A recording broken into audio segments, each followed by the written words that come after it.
Bom, então, essa daqui é a resolução da questão 6, né? Que tem um assunto de potenciação e de radiciação. Para facilitar, tem aqui o que a gente vai precisar para resolver essa questão, que são algumas regrinhas de potenciação e de radiciação.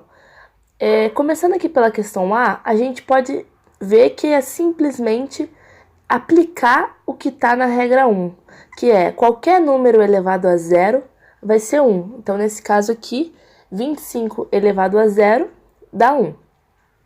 Na B, a gente tem 25 elevado a 1, que é a aplicação da regra 2. Qualquer número elevado a 1 vai dar ele mesmo. Então, se eu tenho 25 elevado a 1, vai dar o próprio 25. E na C aqui, a gente vai ter a aplicação da regra 3.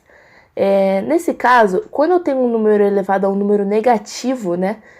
O que eu vou fazer? Eu vou inverter esse número aqui, ou seja, eu vou colocar ele em forma de fração, eu vou colocar 1 sobre esse número e vou elevar ao expoente que estava anteriormente, só que dessa vez com o sinal trocado, né? Então, se estava aqui menos 1, eu vou colocar elevado a 1. Se aqui tivesse, por exemplo, 25 elevado a menos 2, seria 1 sobre 25 elevado a 2. Então, sempre eu vou trocar aqui o sinal, né, do expoente e vou inverter o número que está aqui na base da potência. Na forma decimal, colocando aqui, fica 0,04. Se não quiser colocar, também pode deixar em forma de fração, 1 sobre 25. Aqui na C, a gente tem a aplicação da regra 4, que é em relação a um número elevado a uma fração. Nesse caso, tem uma regrinha que associa essa potência aqui com a raiz. Então, o que acontece? Como eu tenho elevado a 1 sobre 2, né, a meio, o que eu vou fazer? Eu vou pegar o numerador, que nesse caso aqui é 1, e vou colocar ele dentro da raiz. Vai ser o expoente do que está dentro da raiz. E o denominador, que nesse caso aqui é 2, ele vem como índice da raiz. E aqui vai virar o que? Raiz quadrada. Se aqui fosse 25 elevado a 1/3, por exemplo, seria a raiz cúbica de 25 elevado a 1. Então, essa regrinha 4 aqui. Nesse caso, raiz quadrada de 25, né, elevado a 1, vai ser raiz quadrada de 25, que vai dar 5.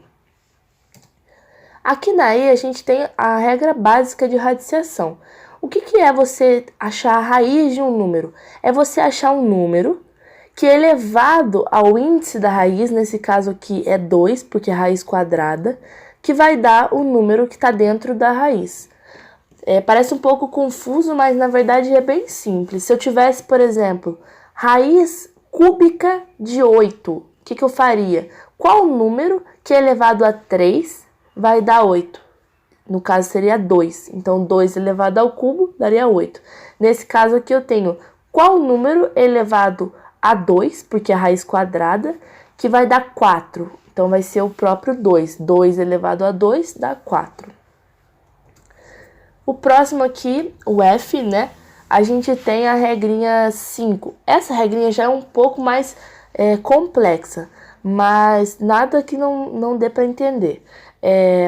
Esse daqui é o seguinte, eu tenho toda essa raiz aqui elevado a 3. Então, o que eu vou fazer? Eu vou pegar esses 3 que tá elevando aqui toda a raiz e vou jogar ele para dentro da raiz. Então, ele vai ser um expoente do número que está dentro da raiz. Então, aqui nesse caso, eu vou ter uma regrinha específica para quando eu tenho essa situação, que já entra aqui na regra 6. Você tá vendo aqui que eu tenho um M e um M aqui? Ou seja, eu tenho o mesmo número, tanto como expoente aqui dentro, como índice da raiz. E aqui esse M seria igual ao 3. Quando eu tenho essa situação, o que eu vou fazer? Eu vou ver se esse número aqui, se esse Mzinho aqui vai ser ímpar ou par. Nesse caso, a gente tem o 3. O 3 é ímpar. Então, ele vai entrar nessa primeira linha aqui. Então, o que vai ser? Vai ser igual ao A, que é esse menos 8, puro, porque ele é ímpar. Então, aqui vai ser, esse resultado vai dar menos 8. Se aqui fosse, aqui para ficar mais fácil, né? O A, então, aqui nesse caso é o menos 8 e o M é 3. Como o M é ímpar, que é 3, esse resultado vai ser igual a menos 8. Se aqui fosse, por exemplo, raiz quadrada de menos 8 elevado a 2, como seria par, o resultado seria o módulo de menos 8. Ou seja, seria 8 e não menos 8 aqui na resposta. Então, isso daqui tem que tomar um pouquinho mais de cuidado. Só para reforçar isso, na G a gente tem a mesma situação, que é o que aconteceu aqui também, que eu tenho esse expoente igual a esse índice. Daí a gente vai aplicar essa regrinha aqui e a gente chega também no menos 8. Então essa aqui é a resolução da questão 6.